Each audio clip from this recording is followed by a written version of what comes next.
You got a marriage on the rocks and it's starting to suck. You got some intimacy issues and your sex life stuck. Put yourself in the hands of Mrs. Jessica Weeks. She's got all the marriage hacks, tips, tricks, and tweaks. She's bringing truth about marriage, laying myths to rest. Taking on the hard topics no one else will address. Put your earbuds in and listen up real close. Be here every single week and make sure you take notes. For some expert advice way beyond common sense. Take your everyday marriage to a marriage of confidence.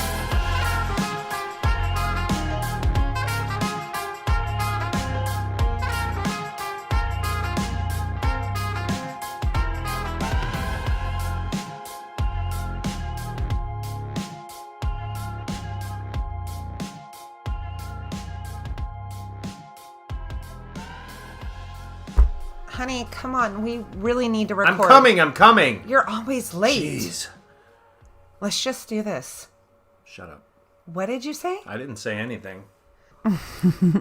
This is the Confident Marriage Podcast, and I'm your host, Jessica, and Sean is here again with us today. Welcome back to another episode. This is episode 13, and if you haven't guessed yet, it's... Toxic behaviors. Ironically, that wasn't hard for Sean and I to fake because... we have fought like that in the past. Who's faking? Don't forget to subscribe to the podcast.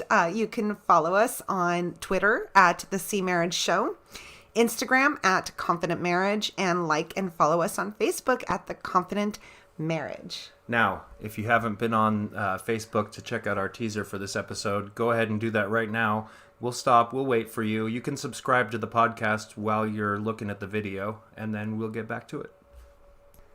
So hopefully you paused and you're back now. You know what I think is really, really cool? What? There's this whole COVID thing where, not the pandemic, Never silly. heard of it. Where like everybody's like doing Christmas early. And so, of course, we went down the same rabbit hole and did the same thing and we're all ready for Christmas. But I think it's really cool to bring like joy and fun to such a sad time. Yeah, got to confess that I put up Christmas lights 2 weeks ago and put a wreath on our truck and lights around the wreath. Yeah, he was very excited to do that. It looks cool. I like it. Yeah. I like it too. We'll put a picture up. So it's Thanksgiving week, and I hope everybody is going to have a safe and fun Thanksgiving and enjoy it to the best of your ability. I know that we're just going to do a little something with just our family. We're not going to visit anybody or go anywhere, which is nice because we usually wear ourselves out with the holidays and then we get grumpy and snappy at each other. We bring all that toxic behavior in. Yeah. So I'm going to spend 4 days brining and smoking a turkey by myself. It's going to be yummy. It is going to be good. Lots of leftovers. We don't have to deal with relatives. No. Or in-laws. They should check out your podcast on in-laws. Yeah. To be ready for next Thanksgiving when we can actually see them. In-laws making you feel like an outlaw. That was a good one. Yes. So this podcast, as we said, is about toxic behaviors. And they can really just rip the seams of a marriage. They are not just big and noticeable, but they can also be subtle and hard to pinpoint. If you watched our Facebook video, there are little things like when I rolled my eyes at Sean, or when he said something underneath his breath. Sometimes it's just those little things that we do that we really don't think aren't a big deal, but they're sending messages to our spouse and our children. And they also send messages to people around us who don't even know us because our body language says a lot. And a lot of toxic behaviors don't just come out from the mouth, but they also come out in our behaviors. And so we're going to touch on that as well. Yeah, we all know about the big toxic behaviors like lying, hiding things, cheating, physical abuse, emotional abuse, but I think we need to dive into some of the smaller ones on this week's episode. They don't usually get talked about, and what happens is these little behaviors add up, and they take just as much, if not a greater toll on the marriage, because the big ones are, for lack of a better term, easy in the sense that they're easy to identify, and there's a lot written and a lot of material out there on how you can work on those.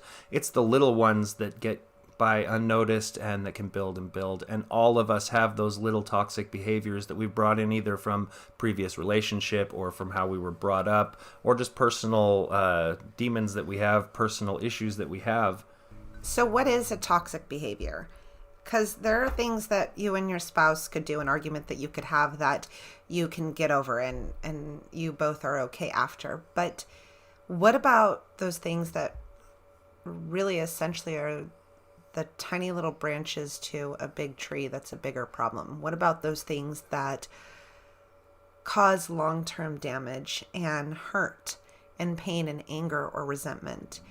If these kinds of things are taking place, then you know it's a toxic behavior. And all large toxic behaviors have little aspects of them. And that's essentially what we're talking about.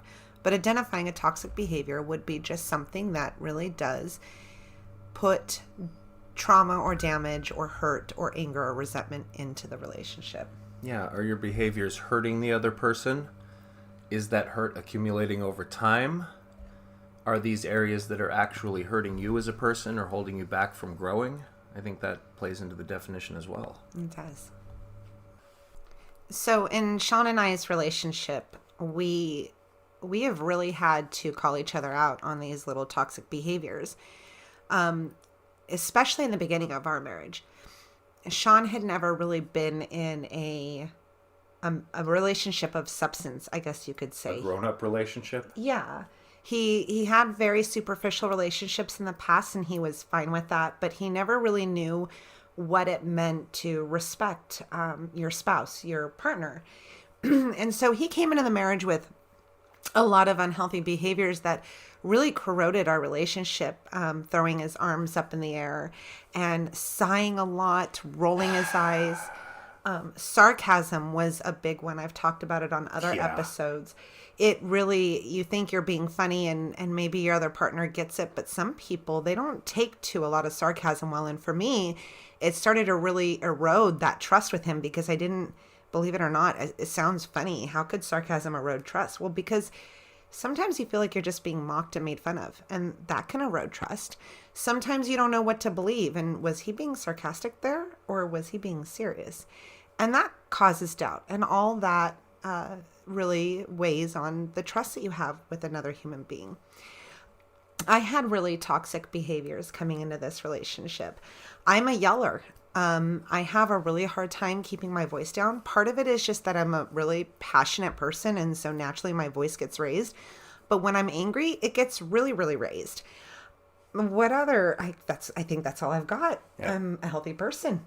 So being overly arrogant is probably one of them. Thinking that you don't have any flaws is probably another one. You're not talking about me. You should see the look she has on her face right now.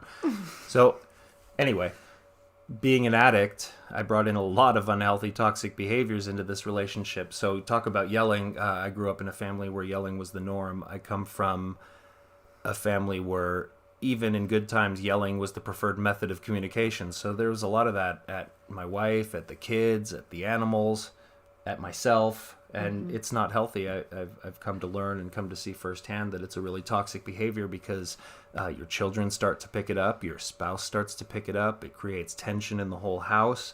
It's really bad, and a lot of people think that it's okay to yell when you're angry, or that's just the way they communicate, and even so, it has a toxic effect that builds up over time and it rubs off on everyone else. It's like COVID. Yeah. It's very contagious. It is. And if you don't put a mask on to muffle yourself, it sprays all over the place. We really should not be joking about COVID. No, it's not a joke. It's serious. And so is yelling. Yes. Okay, so yelling is toxic. That's a give me almost. But one of the things that we really lack is the tools to stop yelling. So a couple of them is to identify your triggers. And this is really, really hard for people to do. How do you know what a trigger is for you? Well, it takes time, and it's really just paying attention to your heart rate and the intensity of your anger. So when you start feeling like your heart's racing, when you start feeling uncomfortable, uneasy, when you start getting more and more angry, you know that you have identified a trigger. And so not knowing right in the moment that that's a trigger, but knowing in the moment that you are becoming escalated is the moment that you know you need to step back. And even if you don't say it in the nicest way, just saying, I need a moment. I need to think for a minute. I need to calm down. And stepping away is one of the ways that you could really start to de-escalate the whole situation, especially your own feelings. The other spouse at times could find that irritating or feel like you're trying to dodge the situation. So reassure them that you're going to come back to it in a little while. You need time to breathe. And during that time, really get some perspective on the situation and see if you can't find where you might have been wrong, what your spouse was trying to say, what you could be doing differently, where is there a compromise for you, and take some time to just breathe. That's one of the ways that you could really stop the yelling, identifying your triggers and stepping back and really taking a deep breath and coming back to it later. So if you don't already know, yelling actually gets you less attention and gets you heard less than having a calm tone. So when you're yelling, we're typically yelling because we feel agitated, we feel annoyed, we feel frustrated, we feel like we're not being heard, we feel like they're not listening to us, we just want them to hear us, or they're not understanding us.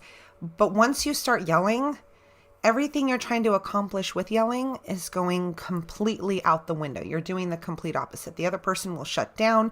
They're going to start feeling attacked. They're going to start feeling angry, and you'll never accomplish anything.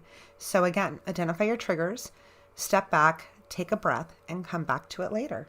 Now, another easy way to try to start to get a handle on the yelling and at least find out why it's happening is for a couple days, whenever you yell, come back and write down what the situation was that the yelling took place in. And after a couple days of, I guess, journaling all that, you can look and read through it and try to find a pattern. Oh, I see that every time X happens, I yell. Every time Y happens, I start yelling. And so then you can use what Jessica said and that in conjunction and start being able to identify not just your triggers, but what situations you seem to become a yeller in. Exactly. Really good points. Another one I didn't think of is jealousy. Jealousy is a really toxic behavior. There's something that I struggle with. So and I do to a big degree also, but I have the toxic behavior of wanting to shove everything down inside and not talk about it or express it in a healthy way. So I know that jealousy's affected me too. I've broke my finger punching the wall one time. Mm-hmm. Being jealous over something I probably didn't need to be feeling. Well, I mean, and there's a healthy level amount of jealousy because everybody is going to feel jealous at some point, and that doesn't mean that you're an unhealthy person. When you're feeling jealous often, then it's a problem, right? Or how you deal with your jealousy. So, Well, when you're feeling jealous often, you need to take a look at a couple things. You need to take a look at, is there something going on inside of me to make me feel like that? Or is my spouse really doing something that's warranting me feeling like that? And you need to really step back and take a objective view and try to take yourself out of the situation, because one of the healthy, non-toxic behaviors is to be able to look at yourself and see your part in things. And so I guess that could be another unhealthy behavior, and a toxic behavior is never being able to see your part in things. If you are saying, it's not my fault, I didn't do it, you did, if you're saying that a lot, then maybe it's time to take a look at your part in things. And a good way to do that, here, I'll give you a little homework, I'll give you a little exercise. For a couple days, whenever you and your spouse have a disagreement or an argument, only look at your part in the argument. Don't spend any time thinking about what they did. Don't spend any time thinking about what they didn't do. Only look at your part. And after a couple days, you're going to start to see that you have a part in everything, even if it's small. And that's a really healthy behavior to have. It is. And we have a saying for that in the house. Of course, we don't say it in front of the kids, is own your shit, right? Take responsibility for the things that you do and the ways that you behave. Denial is a big part of this factor, which is a really unhealthy behavior. But I don't want to jump around too much, but essentially it's the same thing. If you're always in denial, how could you ever become a better person? And how can your spouse ever get to a place where they feel confident and happy in you? So really just owning your shit, taking responsibility for what you do, and whether you agree with it or not, stop, take a moment, and really look at it. I know sometimes it's really hard to accept that we're doing something wrong and we have flaws, especially when that's not our intention. And maybe it didn't come across as the way that we felt it, we still have to listen to our spouse and the feedback that they're giving us, because essentially that's what relationships are about, helping one another become better people, growing each other. You can't make any improvements on yourself until you can recognize your flaws. And an example from our personal experience is our teenage daughter. She's 15. She takes out the garbage and puts it in the big garbage cans outside. And our dog, if anything, my God, the dog will eat anything. If there's anything, even if it's like a human hair hanging out of that garbage, he will find a way to grab it and pull out whatever he can and chew it up all over the side yard. She's the only one that takes the garbages out there and the only one that puts them in the bin. And for the last 2 days in a row, there's been garbage torn up all over the side yard. So I tell her, I need you to go clean up the side yard. You left something hanging out of the garbage again, and Cooper got it and chewed it up. No, I didn't. But you're the only one who takes the garbage. It wasn't me. Well, I guess the dog magically grew thumbs and opened the garbage can and pulled something out because there's garbage everywhere. Nope, I didn't do it. It wasn't me. So I guess if you're an adult and you're in an adult relationship, don't act like a 15-year-old girl. No. Or 15-year-old boy. I'm not trying to single girls out. So once you've mastered taking responsibility, which is not something I've done completely, but once you've gotten a handle on that, that'll help you out with another toxic behavior that I'd like to talk about, and that is playing the victim. So coming from an addiction background, that's another thing that, and even my family upbringing, that was another thing that I really brought into our marriage. And that's situations where you find yourself saying a lot, you did this to me, I feel this way because you, or one of my favorite ways of playing the victim, which is pouting or skulking. You know, sitting there, poor me, oh, everybody needs to feel bad for me, oh, look at all that's happening to me. And it can come in feeling like a victim at work, feeling like a victim with the kids, feeling like a victim from the way your friends treat you or from the way people in the outside world treat you.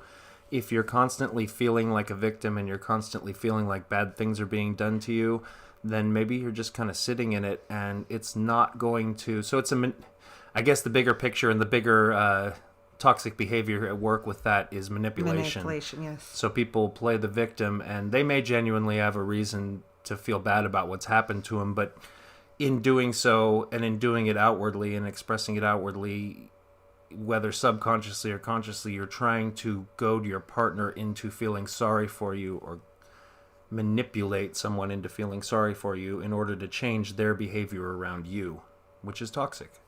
So one of the things that I struggled with for a really long time was understanding what it meant to be a victim, right? But I never really understood what it meant. And so Sean gave a really good example of it. But another way to be able to identify when you're being a victim is... Here's an example.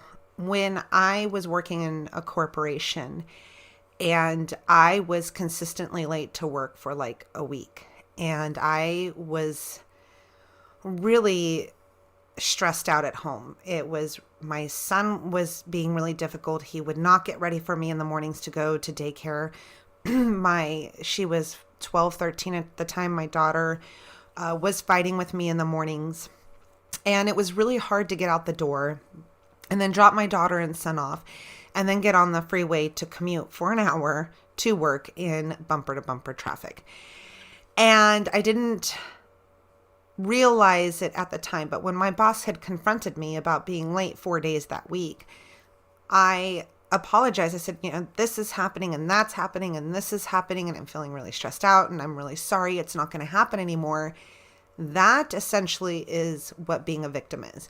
When you're taking your circumstances and your situations and you're using them as excuses as to why you're doing, behaving, or saying things, or you're feeling sorry for yourself. And so essentially, if there isn't a clearer way to explain a victim, that would be it right there, is excuses. Excuses, which my wife is always happy to remind me that, yes, you may have reasons that things happen, but they're excuses. And so one of the most powerful things that I heard and that someone told me, actually I don't remember if they told me or I read it somewhere, was oh, this bad thing happened to me, that bad thing happened to me, oh, all this bad stuff's always happened to me. No, something bad didn't happen to you. It just happened. It just happened. It's neither good nor bad. It's just what happened to you. And it's all about what you can do to change it or how you're going to deal with it. Exactly. So like with our daughter, she'll tell us, that she's having a really bad day. She'll have a really bad attitude with us, and she'll not want to do her chores or do her homework. And so I'll turn to her and I'll say, "What's going on with you? Why are you acting like this today?" And she'll say, "Well, my boyfriend, and then my friend on Instagram." And I look at her and I say, "Sweetheart, none of those things had to do with me. And that doesn't make it okay for you to treat your mother and your stepfather and your brother poorly and to talk to us in such a tone and in such a way and have such a bad attitude and make everything awful here at home because you're going through things in your life. We can sit down, we can talk about it, I'll work through it with you, but you can't take it out on me and then use that as an excuse." I hope that paints a picture. Did I go too far? No. On the other side of being a victim, though, a lot of spouses will minimize someone's feelings or pain in a situation. And that can lead to a lot of resentment and anger and frustration because essentially you're not really hearing or understanding your partner. You're not loving them. I've talked in my other podcast about the pair of glasses that we wear, and they're created by our own life experiences, our upbringing, situations that have happened. And while someone can go through something very, very similar, it's not going to be the same. And so everybody's pair of glasses that they see life through are completely different.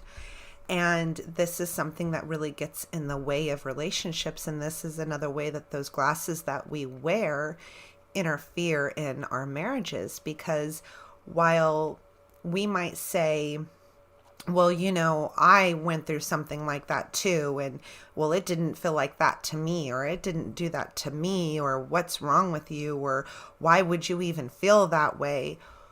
That's not healthy to do, because while you can't understand why the person feels that way in the situation, even if you've been in the exact same situation and that's not how you felt, doesn't make it invalid for the other person or minimize it. "Well, I was hurt, but not that hurt." Well, we've had that conversation in the past before, actually. There have been times where my in-laws have done something to me that really hurt me, and my parents have done things to Sean that have hurt him. And so when I explained to him, when your family member did XYZ to me, it really, really hurt. And it made me feel like I'm not welcomed. And he would say, "Well, your mom and dad for a long time did ABC to me and I never took it there." You can't take your own experiences, even if they were worse than yours, and minimize someone. So I know that there have been times in the past too that I've made jokes that really hurt you. Mm-hmm. And I sat there the first time and the second time it happened, and I'm sorry, I didn't mean it like that. Okay, well, I'm still really hurt. I accept your apology, but I'm still really hurt. Mm-hmm. Well, why? I didn't mean anything like that. And for the life of me, I could not understand how it could have hurt her in that way, because it wouldn't have hurt me in that way. And it was really hard for me, and took me a long time to realize and to come to the understanding that it doesn't matter how it was for me. It really hurt her, and she had every right to feel that way, whether I thought so or not. And when you minimize someone's pain, you're in essence invalidating their feelings. You're telling them that they don't have any right to feel that way, and who are we to tell another person that? You don't need to understand it, but you do need to validate their feelings. That doesn't mean that you justify everything they do, and it doesn't mean that the feelings they're feeling are appropriate for the situation, but they're still allowed to have those feelings. If something innocuous to you happens and it really hurts your spouse, whether you understand it or not, you don't have any right to tell them they can't be hurt by that. Yeah. You don't have to You don't have to agree with them, but you have to respect the fact that it hurt them. Right. And it's not just invalidating feelings, right? You essentially invalidate your spouse as a person. That's real. And there have been times that talking about his joke example where he's made jokes and he didn't understand how it hurt me so bad. And it turns out that it was actually something from my past that triggered something inside me of a memory. So I grew up in a home of a lot of physical abuse and drugs and alcohol. And one of my stepfathers, yes, one, was very verbally abusive to me. And every now and then, earlier I talked about sarcasm. Every now and then, Sean can say something sarcastic or joking, and it triggers something that my old stepfather used to say to me, or hit one of those feelings that he ingrained in me that made me believe something false about myself that I'm still working on. So there could be layers to this pain that you don't understand. And I know that there's been times where Sean sat down with me and said, I don't understand why you're so upset. And I would explain everything that was going on inside me in that moment and what it reminded me of and how it made me feel and what it made me think. And yes, while those are my issues I need to be working on as my husband, those are not things that he should be doing to me. He should be supporting me and raising me up. Yeah, so you don't need to justify it in the sense of telling them, oh, you're right for feeling that way, not blah, blah, blah, and understand how they're feeling, ask questions, get to the bottom of why what you did made them fit. First, let them cool down a little bit. Yes. Don't try to plug it out of them right away. But ask questions, let them know you're trying to understand, find out why it made them feel that way, and then use that as a tool to make sure you don't do the same thing and hurt them in that way. Because, like I said, you don't have to agree with it, but that doesn't give you the right to keep doing it to them if it hurts them that bad. You need to understand. Exactly. And so another toxic behavior, and I work construction, so I work around a lot of men, and most of them are married. Mm-hmm. And one thing that I've noticed there, and it's raining men. Sorry, every time I think. Yeah, we're all out there in our short shorts and crop tops, and we just touch each other all day. Anyway. Gross. So. Dirty balls. What? I shouldn't have said that on air. No. But I'm gonna leave it. We're gonna leave that one in. So one of the things that I've noticed is criticizing your spouse to other people. And it's done a lot of times in a joking way. Oh, my wife, God, she's such a bitch. Oh, listen to what she did. And so it's probably something that the wife is never going to hear. It's never going to get back to him. But how much do you do that? I don't do that because it's a toxic behavior, and I feel really strong. Have we talked about lying yet? I feel really yes. And I feel really strongly about this one. Because you should never criticize your spouse either to their face or behind their back to other people. No. So it will, whether you want it to or not, form an opinion in your mind, form a view in your mind, and you'll start to act on that subconsciously. Mm-hmm. Okay? And even if your spouse doesn't know that it's being done, it's gonna infest and invade your relationship. It's going to be there. Just like lying and hiding things, even if they're not discovered or brought to the light, it's going to worm its way into your relationship and infect it in all kinds of ways that you never saw coming. Yeah. It's a bad habit, and it doesn't. So also from my point of view, it doesn't make your spouse look bad when you're sitting there talking bad about your wife or your husband or whoever all day long. It makes you look bad. Yeah. Because the other people are sitting there listening to you thinking, first of all, why would you be with someone like that if they were really that bad? Second of all, why are you talking about your wife or your husband that way? Third of all, what are you saying about me when I'm not there if this is how you talk about the most important person in your life? It's terrible. It's nasty. It's really toxic. Exactly. But it's one of those things that's socially accepted, and it's almost like a stereotype, like, oh, God, my wife, oh, the old bag. Yeah. And geez. Yeah. No. You should be lifting them up all the time, whether they're there or not. I firmly believe that. I agree 100%. That's my rant for today. Go ahead. Well, it's like a disease, right? Often a disease can infiltrate parts of your body and you don't even know it. So a good example is COVID. No, we're not doing the COVID example again. We're doing a whole new one. Diabetes, right? You have diabetes, and you would never think that, I mean, I guess if you're a diabetic, you would know, but you would never think that it would affect your feet. And so one day you end up with the doctor because your foot is turning blue and you're really sick. And it turns out that the diabetes is attacking other parts of your body. Well, that's kind of how the criticizing your spouse behind their back happens, is that it starts to affect areas of your life and your relationship that you don't even really know would. So it kind of creates this idea about your spouse even subconsciously, and so you kind of act that way towards them or behave more negatively towards them. Have you ever heard the saying that what you speak and what you put in your mind is so? So it's a big word, it's a big psychological word, but it's confirmation bias. So essentially you're putting out there something that you're going to end up getting because of your attitude towards them, and you don't even realize that you're doing it. So you're creating your own circle, you're creating your own, what's the word I'm looking for, your own destiny. Own reality. You're creating your own reality. It's a self-fulfilling prophecy is what it is. It is. And so bottom line it like this. Number one, if you're saying all that bad stuff about your spouse and it's true, then why the F are you with them anyway?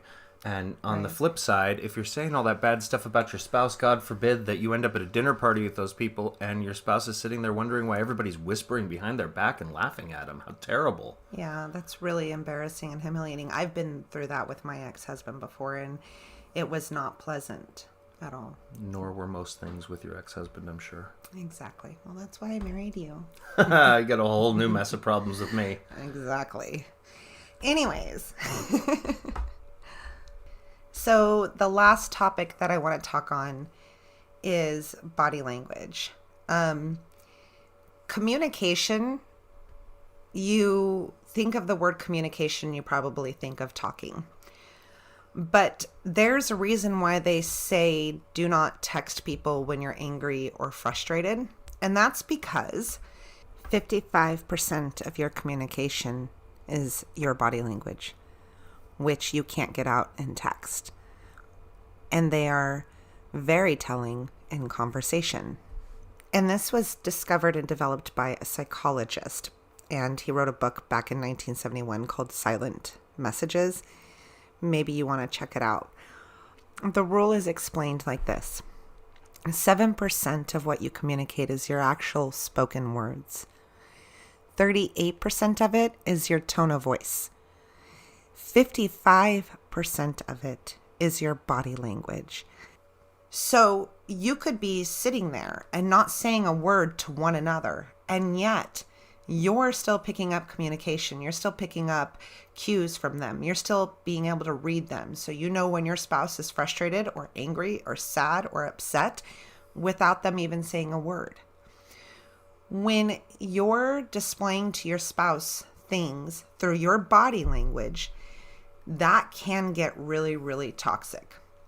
So rolling your eyes, not making eye contact with them when they're talking, dismissing them with hand movements, looking away, those are all very toxic communication cues that you are sending to your spouse without even opening up your mouth. So I'll come in right there. So my wife has a very, very bad habit of getting up and walking the way away from me in mid-sentence, and she'll get up to do something and she's still listening. I've still got most of her attention and she can still hear me and she wants me to keep talking.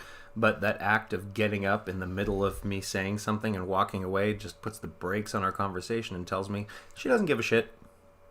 Whether she does or not, that's what it tells me. And I do so many of those bad things and have done so many, and I try so hard. I've tried so hard to eliminate them. I don't even know that I'm doing them, but all those things. We run into it with our daughter once again, our wonderful daughter, and she really is a good girl and a great teenager, but she'll roll her eyes all the time when we say something, and we'll be like, you just rolled your eyes. That's really disrespectful. No, I didn't. Yeah, you rolled your eyes. No, I was just looking to the side. No, you did this. And we'll show her and she, oh, well, that's not rolling your eyes. Yeah, it is. So again, you might not even realize that you're doing it, but being aware of your body, being aware of how you're presenting yourself to others is huge. Right. And the other part of communication is the tone that you use. Not so much that you're talking or what you're saying, but how you're saying it.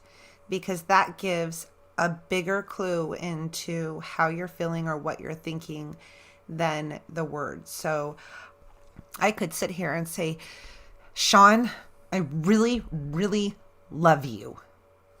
Right? That was kind of dirty. So Go ahead, tell me more. while I'm telling him I love him, I'm not communicating it. I had my teeth grit. There's nonverbal. There's body language. I had my eyes squinted, and I had a tone to my voice that told him I did not mean what I was saying. It just looked like she wanted to get down and dirty. So that gives a really good example of how you could be saying one thing, but your body and your voice is saying something completely different. And so those are really, really important things to be aware of, because your tone and your body language can be incredibly toxic. And so you talked about 70% body language, but I believe when you put tone and body language and what you're saying all together, Nonverbals. Mm-hmm. So 7% is verbal, and tone and body language, the nonverbal is 93%. Right. So all those nonverbal things you do with your body, coupled with your tone, that's almost all. That's 93%. That's like your entire body up to your eyebrows. Yeah. So what you're saying doesn't matter as much as your nonverbals. Right. And those can get really toxic really quickly. And there you have it, toxic behaviors. That was all of them. There aren't any more. We covered every single one. We could probably do 3-part show on toxic behaviors, but we covered a few. We all know the major ones: lying, cheating, hiding things from your spouse, physical, emotional abuse, verbal abuse, manipulation and gaslighting. If anything abusive, let me be serious for a minute. If anything abusive like that is going on in your relationship, maybe it's time to get out of that relationship or seek some professional help, because those are all serious problems. But we all have these little things that we do, and we tried to cover a lot of them. And ladies and gentlemen, we're not perfect, and we don't speak on these as experts. We just speak from our personal experience, and we feel like we can speak on these toxic behaviors because we have them, like everybody does. And we speak from personal experience and things that we've overcome and things that we still struggle with. We're not preaching to you because we're perfect people. No. We know about these because we've had them as a part of our relationship, and we've tried to transcend them, and it's still a struggle every day. Growing yourself and growing a marriage is a lifelong task. Never stops. It never stops. So we're not this perfect couple that thinks that we know it all and we've got all the answers, and so here we are telling you how to live your life. We are an imperfect couple living an imperfect life. If you watch that video on Facebook, the teaser for this episode, that literally is our relationship some days. Some days. Some days. And we just hope that the things that we've learned and experienced, we can pass on to you. So, I have something really cool Ooh, to I want to share. hear. Go ahead. Okay, so we're doing a giveaway. I like giveaways. I know, right? And it's a perfect time because it's the holidays and we can all use a little extra cash. But what I'm offering is $25 to Amazon or Starbucks. Or there's this really, really cool intimacy card deck set. And so this is something that I'm giving away. And there are a couple of things you have to do to try and earn points for it. But they're really simple, really, really easy. If you want to find out what they are, go to my Facebook page, The Confident Marriage Podcast. Go to my Instagram or my Twitter accounts. Am I eligible for the contest? Or? No. Oh, I'm tuning out then. Go ahead. And look I like free stuff. Look at what you can do to earn points. It's nothing big or special. It's things like invite your friends to like the Facebook page. Which you should be doing anyway. Yeah. It's a good podcast. Sharing one of my posts on your Facebook page to get the word out.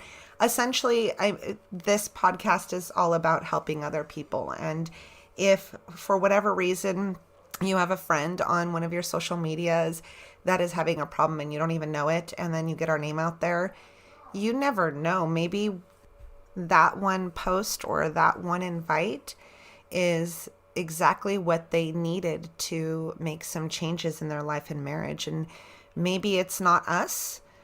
Maybe it's not me that does it, but maybe it inspires them to seek some help, whether it's a marriage therapist or personal therapy or a program for their marriage, or find someone to talk to. Look, we've been through some really hard times in our marriage. I know Jess will agree with me. And we found some amazing help.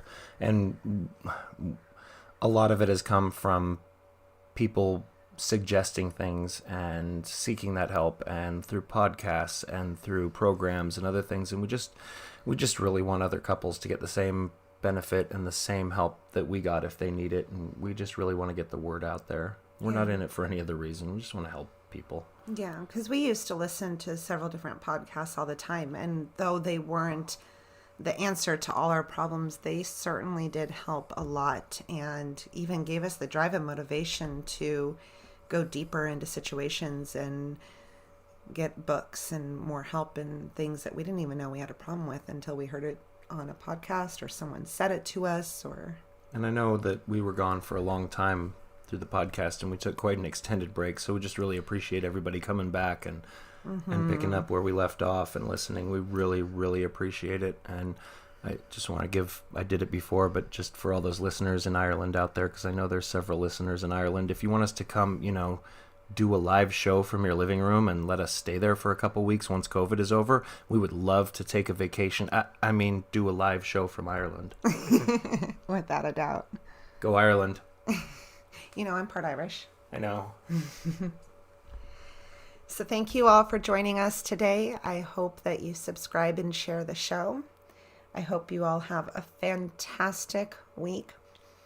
Be grateful and thankful for everything you have right now, because there are so many people out there who are going to be suffering and hurting this Thanksgiving. It really is a sad, sad time for the world.